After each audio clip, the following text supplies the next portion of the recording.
10 கட்டளைகள். என்னையன்றி உனக்கு வேறே தேவர்கள் உண்டாயிருக்க வேண்டாம்.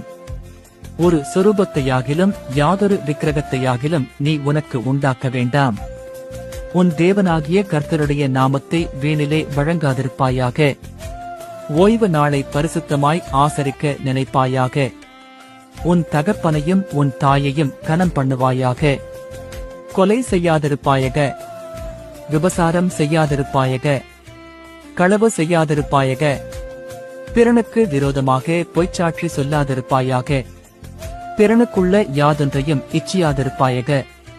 பிரதான கற்பனை, உன் தேவனாகிய கர்த்தரிடத்தில் உன் முழு இருதயத்தோடும் உன் முழு ஆத்துமாவோடும் உன் முழு பலத்தோடும் உன் முழு சிந்தையோடும் அன்பு கூர்ந்து, உன்னிடத்தில் நீ அன்பு கூறுவது போல பிறனிடத்திலும் அன்பு கூறுவாயாக.